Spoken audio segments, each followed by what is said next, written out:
Hi guys, AS28 को हम इस वीडियो में क्विकली रिवाइज करेंगे। हालांकि अगर आपको AS28 को डिटेल में अगर करना है तो मैंने डिटेल्ड वीडियो कंप्लीट विथ सारा का सारा सॉल्यूशंस के साथ, प्रैक्टिस के साथ, पूरा का पूरा डिटेल वाला वीडियो भी यूट्यूब पे डाल के रखा है।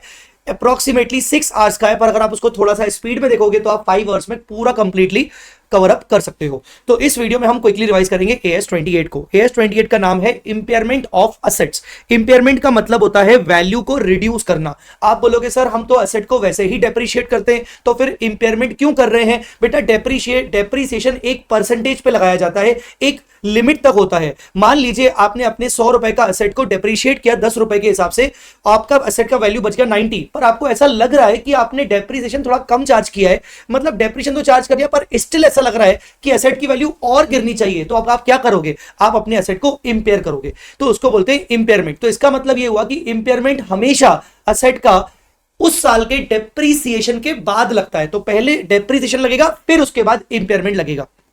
सबसे पहले हम बात करेंगे कि कौन कौन सी असेट्स का इंपेयरमेंट होता है AS28 में। तो PPE AS10 पीपी जो होगी उसका इंपेयरमेंट होता है।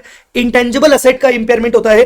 Asset taker on finance lease, जब आप लेसी होते हो और फाइनेंस लीज पर असेट रिकॉर्ड करते हो तो आप उसको asset on lease account debit करते हो, तो आप नॉर्मली उसके ऊपर डेप्रिसिएशन चार्ज करते हो, तो नॉर्मली उसके ऊपर आप इंपेयरमेंट भी लगाओगे। और लास्ट इन्वेस्टमेंट प्रॉपर्टी AS13 के हिसाब से जब आप इन्वेस्टमेंट प्रॉपर्टी रिकॉर्ड करते हो, मैंने बोला प्रॉपर्टी, इन्वेस्टमेंट इन शेयर्स डिबेंचर्स नहीं, तो इन्वेस्टमेंट प्रॉपर्टी का भी आप इंपेयरमेंट करते हो। कौन कौन से असेट्स पर आप इंपेयरमेंट नहीं करोगे? इन्वेंट्री पर आप नहीं करोगे बिकॉज कॉस्ट और NRV which ever is lower वैसे भी होता है। डीटीए का इंपेयरमेंट नहीं करोगे बिकॉज AS22 के अकॉर्डिंग उसको टैक्स के रेट के अकॉर्डिंग निकाला जाता है।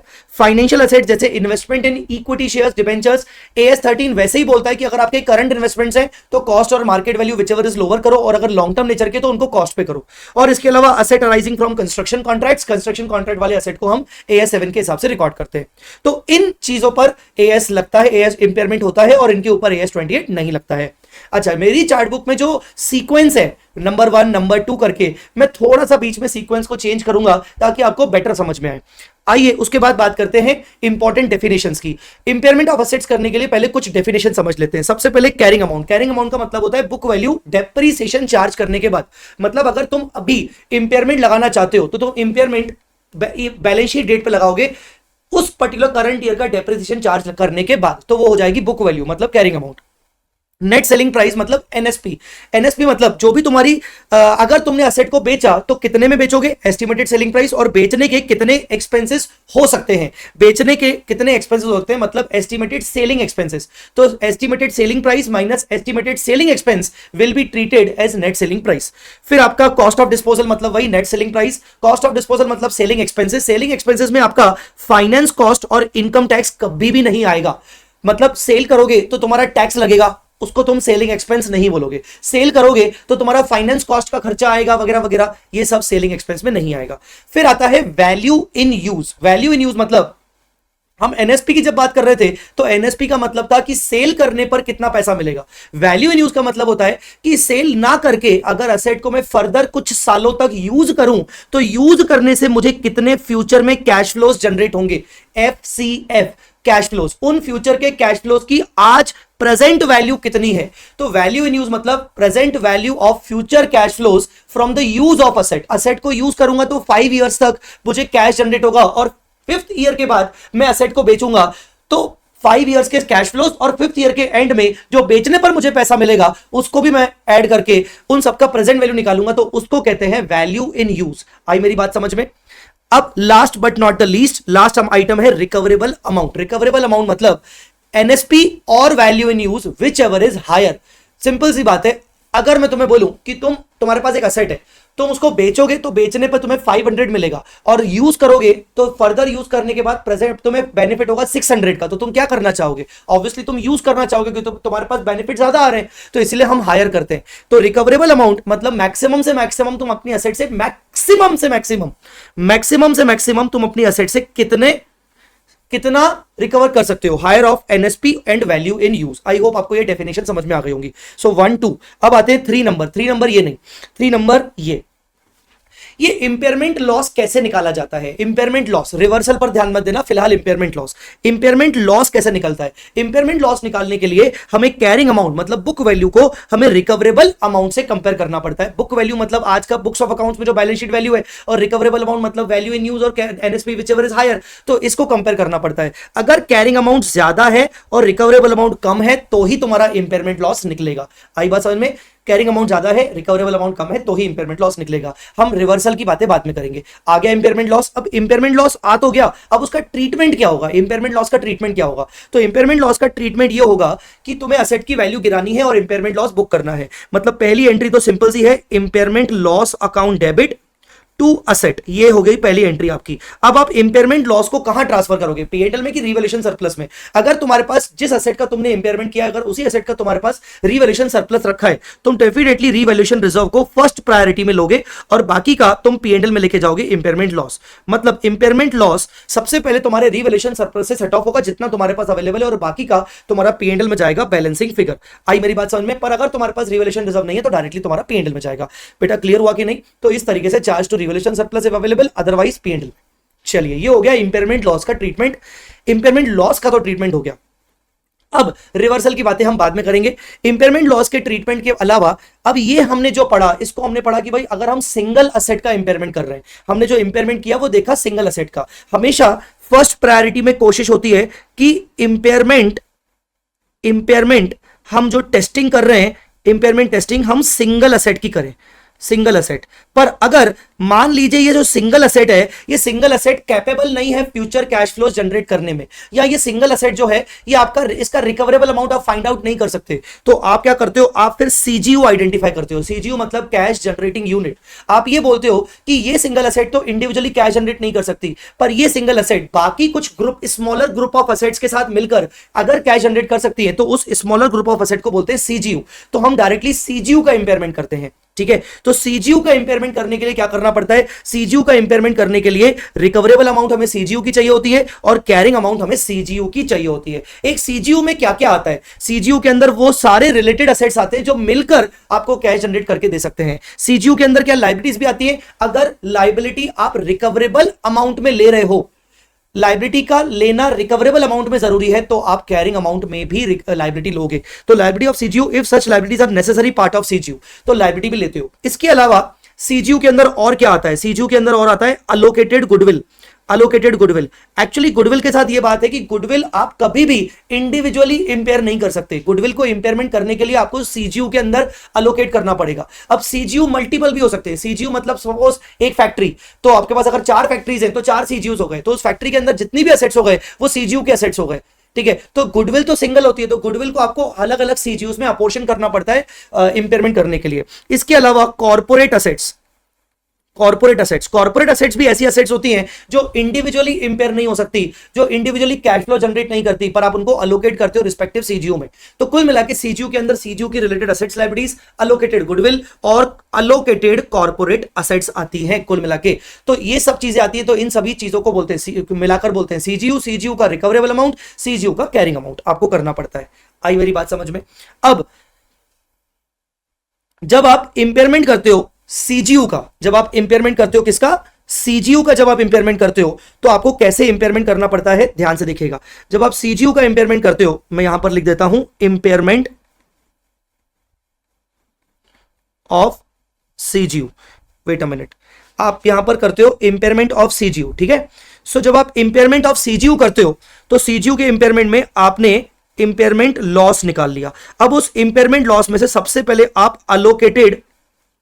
अलोकेटेड गुडविल को राइट ऑफ करते हो। किसको राइट ऑफ करते हो? अलोकेटेड गुडविल को राइट ऑफ करते हो। आई थिंक यहां पर लिखा हुआ है, सॉरी मैं यहां पर आपको दिखाना भूल गया।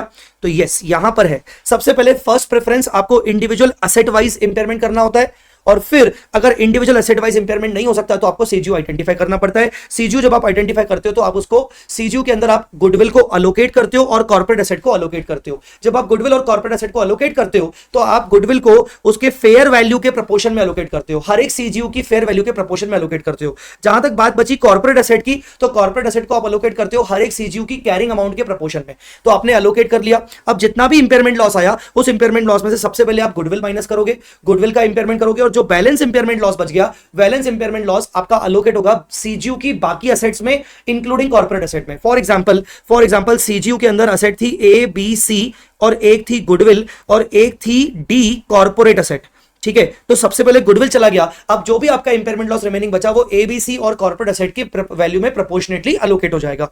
गाइस अंडरस्टूड और not? So goodwill and corporate asset if value is allocable to CGU, अब गुडविल और कॉर्पोरेट असेट को अगर आप अलोकेट कर पा रहे हो तो बहुत अच्छी बात है। जैसा मैंने आपको बताया वैसा का वैसा आपको इंपेयरमेंट करना है, उसको बोलते हैं bottom up approach. Bottom up approach मतलब पहले गुडविल को अलोकेट करो, कॉर्पोरेट असेट को अलोकेट करो, पूरा सीजीयू आ गया, सीजीयू को कंपेयर करो, रिकवरेबल अमाउंट और कैरिंग अमाउंट, इंपेयरमेंट लॉस आया, इंपेयरमेंट लॉस में सबसे पहले गुडविल को माइनस करो, बाकी का इंपेयरमेंट लॉस रिमेनिंग सीजीयू के असेट्स और कॉर्पोरेट असेट में अलोकेट करो। पर जब आपके सीजीयू और अगर आपका गुडविल या कॉर्पोरेट असेट किसी सीजीयू में अलोकेट नहीं हो पा रहा, किसी रीजनेबल बेसिस पे अलोकेट नहीं हो पा रहा, तो क्या करोगे? तो उस गुडविल और कॉर्पोरेट असेट को छोड़ दो, उसको इग्नोर करके बाकी का सीजीयू आप इंपेयरमेंट कर दो।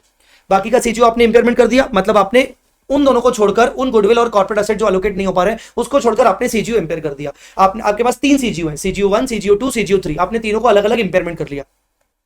ओवरऑल इंपेयरमेंट करने के बाद आपने तीनों सीजीयू के रिवाइज्ड कैरिंग अमाउंट्स निकाले और तीनों सीजीयू को मर्ज कर दिया, इंटायर एंटिटी के असेट्स को मर्ज कर दिया। तो under top down entire entities carrying amount is compared with entities recoverable amount. CGU 1, CGU 2, CGU 3 के इंपेयरमेंट के बाद तीनों सीजीयूज के कैरिंग अमाउंट को मर्ज कर दोगे तो एंटिटी के सारे असेट्स का कैरिंग अमाउंट निकल आएगा। जो गुडविल और कॉर्पोरेट असेट अलोकेट नहीं हो पा रहे थे सिंगल सीजीयू में, पर वो गुडविल और कॉर्पोरेट असेट पूरे एंटिटी में तो अलोकेट हो जाएंगे क्योंकि एज एन एंटिटी वो एक ही है। तो उस गुडविल और कॉर्पोरेट असेट को अब इसमें ऐड कर दो और ओवरऑल अब फिर से एंटिटी के रिकवरेबल अमाउंट से कंपेयर करो। अगर फिर भी आपका इंपेयरमेंट लॉस आता है तो उस इंपेयरमेंट लॉस को आप सबसे पहले अनअलोकेबल गुडविल से माइनस करोगे, ठीक है। If impairment loss arise then allocate the loss first to the unallocable goodwill और रिमेनिंग इंपेयरमेंट लॉस आप अलोकेट करोगे कॉर्पोरेट असेट में।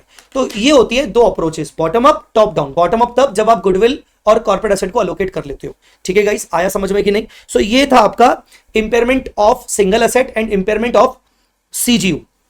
यहां तक आई होप आपको क्लियरली समझ में आया होगा। वापस अपन चलते हैं कि सर ये जो इंपेयरमेंट होता है इसका रिवर्सल हो सकता है क्या? रिवर्सल ऑफ इंपेयरमेंट लॉस हो सकता है क्या? बिल्कुल हो सकता है। रिवर्सल ऑफ इंपेयरमेंट लॉस मतलब जो पहले लॉस बुक किया था अब उस लॉस को मुझे रिवर्स करना है। यहां पर आपको याद रखना पड़ेगा कि गुडविल के केस में अगर आपने पहले गुडविल को इंपेयरमेंट किया था, गुडविल का लॉस बुक किया था, तो गुडविल का इंपेयरमेंट लॉस रिवर्स कभी नहीं होता। गुडविल का इंपेयरमेंट लॉस रिवर्स कभी नहीं होता। बाकी अदर असेट्स का इंपेयरमेंट लॉस रिवर्स होता है। किस बेसिस पर? After reversal the revised carrying amount should be lower of. आपको रिवर्सल इस तरीके से करना है कि आपको ऐसा कैलकुलेट करना है कि रिवर्सल के टाइम पर आज की रिकवरेबल अमाउंट क्या है। मान लो रिवर्सल के टाइम पर आज की रिकवरेबल अमाउंट है 5 लाख रुपीस, और यह देखना है कि अगर मैं पहले इंपेयरमेंट करता ही नहीं, पहले जब मैंने 2 साल पहले इंपेयरमेंट किया था तब मान लीजिए मैं पहले इंपेयरमेंट करता ही नहीं और नेचुरली मैं डेप्रिशिएट करता आता, तो आज असेट की कितनी कैरिंग अमाउंट होती? Carrying amount after depreciation had there been no impairment. पहले अगर मैंने इंपेयरमेंट नहीं किया होता तो आज अमाउंट, कैरिंग अमाउंट कितनी होती? तो आज कैरिंग अमाउंट होती फॉर एग्जांपल 4,80,000। तो विच एवर इज लोअर, तो सपोज रिवर्सल के टाइम पर मेरी करंट कैरिंग अमाउंट है 4 लाख रुपीस, 4 लाख रुपीस, ठीक है ना। और मैं बोल रहा हूं कि मुझे इंपेयरमेंट लॉस को रिवर्स करना है, तो आज रिकवरेबल अमाउंट कितनी है कंपनी की, असेट की 5 लाख। और अगर मैं पहले इंपेयरमेंट नहीं करता तो नेचुरली असेट को डेप्रिशिएट करते करते आज वैल्यू कितनी आती? 480, विच एवर इज लोअर 480। मैं अपनी आज की 4 लाख रुपीस की कैरिंग अमाउंट की असेट को 480 तक लेके आऊंगा, मैं 80,000 से असेट की वैल्यू बढ़ा दूंगा। इसको कहते हैं reversal of impairment loss. Reversal of impairment loss, जब मेरा इंपेयरमेंट लॉस हुआ था तो मैंने असेट की वैल्यू गिराई थी, अब मैं अपनी असेट 4 लाख की असेट को आज 480 पर लेके आऊंगा। सर 4 लाख क्या है? 4 लाख आज मेरी बुक्स ऑफ अकाउंट्स की वैल्यू है। 480 क्या है? 480 वैल्यू होनी चाहिए थी अगर इंपेयरमेंट पहले नहीं करता।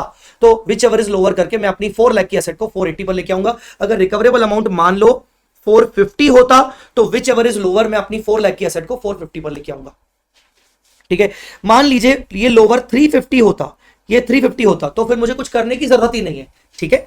चलिए आई होप आपको समझ में तो आ गया होगा इतने से कि रिवर्सल क्या होता है। जब आप रिवर्सल करोगे तो सेम फंडा, जब आप इंपेयरमेंट लॉस का रिवर्सल करोगे तो आप पहले ये बोलोगे कि आपने जब इंपेयरमेंट लॉस बुक किया था तब क्या आपके पास रिवैल्यूएशन रिजर्व था, तो आपने क्या रिवैल्यूएशन रिजर्व से बुक किया था, तो आज वही रिवैल्यूएशन रिजर्व में आप इंपेयरमेंट लॉस को रिवर्स करोगे और बाकी का बचा हुआ P&L में लेके जाओगे। ठीक है, मतलब अगर पहले इंपेयरमेंट नहीं करता तो आज रिवैल्यूएशन रिजर्व का बैलेंस कितना होना चाहिए था, मान लीजिए रिवर्सल आ रहा है आपका 500, मेरा रिवैल्यूएशन रिजर्व आज होना चाहिए था 300 का, तो मैं इंपेयरमेंट लॉस को पहले रिवैल्यूएशन रिजर्व में लेके जाऊंगा, रिवैल्यूएशन रिजर्व क्रेडिट करूंगा और बाकी का P&L में 200 करूंगा। ये था आपका treatment of reversal of impairment loss. ये भी हो गया आपका फंडा। आई मेरी बात समझ में कि नहीं? अब आपका सवाल यहां पर आता है, थ्योरी क्वेश्चन है कि ये इंपेयरमेंट लगता कब है, क्या इंपेयरमेंट एनुअली लगाना मैंडेटरी होता है? The answer is no, impairment annual mandatory नहीं होता है। ठीक है, तो annual impairment is not mandatory. Impairment तभी होगा जब आपको इंपेयरमेंट के इंडिकेशंस मिलेंगे। तो इंपेयरमेंट के इंडिकेशंस कौन से होते हैं? कुल मिला के 7 इंडिकेशंस होते हैं, 7। उनमें से एक्सटर्नल 4 इंडिकेटर्स होते हैं और इंटरनल 3 इंडिकेटर्स होते हैं। एक्सटर्नल इंडिकेटर्स में आता है कि significant decline in the market value of the asset, asset की मार्केट वैल्यू सिग्निफिकेंटली कम हुई है, बहुत ज्यादा वैल्यू से कम हुई है, 2-4-5% सिग्निफिकेंट नहीं माना जाएगा। तो अगर असेट की मार्केट वैल्यू सिग्निफिकेंटली डिक्लाइन हुई आपको लग रहा है तो आप इंपेयरमेंट टेस्टिंग कर सकते हो, कैरिंग अमाउंट को रिकवरेबल अमाउंट से कंपेयर कर सकते हो। मार्केट में कुछ एडवर्स, मार्केट में कुछ चेंजेस हुए, टेक्नोलॉजी से related, legal changes, economical market changes, और उसका चेंजेस का इफेक्ट आपके ऊपर एडवर्स आ रहा है, मतलब आपकी कंपनी के ऊपर उसका अनफेवरेबल इंपैक्ट हो रहा है, आपका बिजनेस अफेक्ट कर रहा है, तो आप अपनी असेट का इंपेयरमेंट करोगे।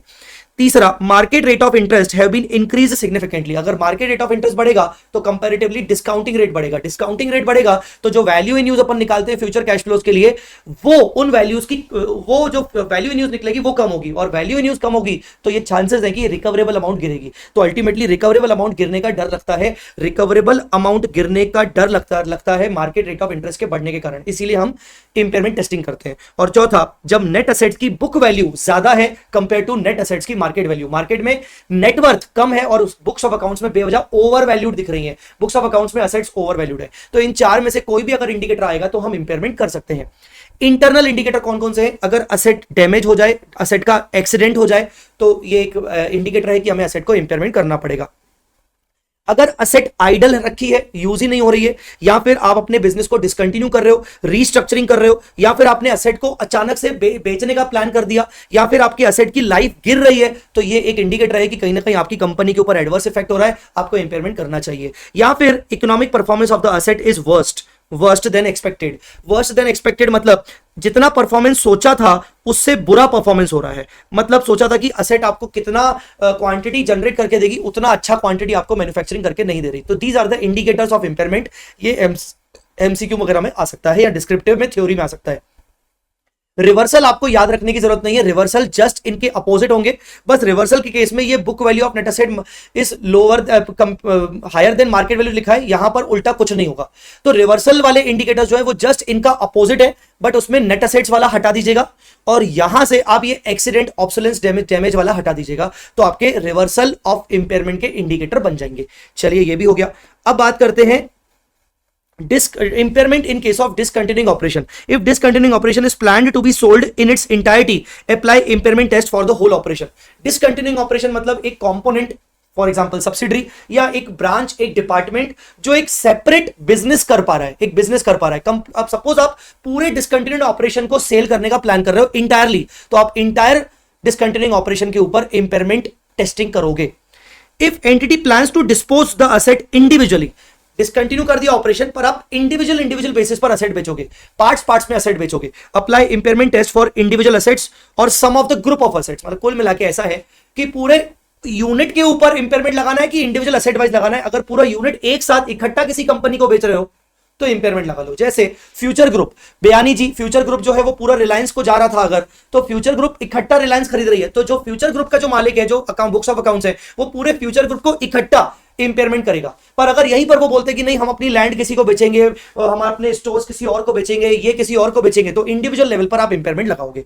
Miscellaneous provisions, impairment loss of goodwill, वो कभी भी रिवर्सल नहीं होता, ठीक है। उसके बाद no impairment testing on the following assets, कुछ असेट्स का इंपेयरमेंट टेस्टिंग नहीं होगा, ये आपको पढ़ने की जरूरत नहीं, ये सीए फाइनल का कंटेंट है, ये आपको देखने की जरूरत नहीं है। तो कुल मिला के this was overall your impairment and impairment of assets and reversal overall. I hope आपको ये असेट का ये AS28 का रिवीजन, क्विक रिवीजन आपको पसंद आया होगा। इसका डिटेल मैंने पूरा लेक्चर, रिवीजन नहीं बोलेंगे, कंप्लीट फुल रेगुलर बैच वाला लेक्चर मैंने ऑलरेडी यूट्यूब पे डाला है। इसके अलावा मैंने इसका मैराथन के अंदर कुछ क्वेश्चंस का भी डिस्कशन डाला है, आप वो भी देख सकते हो। इस वीडियो के डिस्क्रिप्शन में आपको उन सबके मैं लिंक प्रोवाइड कर दूंगा। आई होप आपको ये लेक्चर पसंद आया होगा। Thank you so much for watching this lecture, और पसंद आया तो लाइक जरूर करिएगा, चैनल को सब्सक्राइब करना मत भूलना। पसंद आया तो कमेंट में मुझे अपना फीडबैक जरूर दीजिएगा। Thanks a lot guys, bye bye, take care और ऑल द बेस्ट।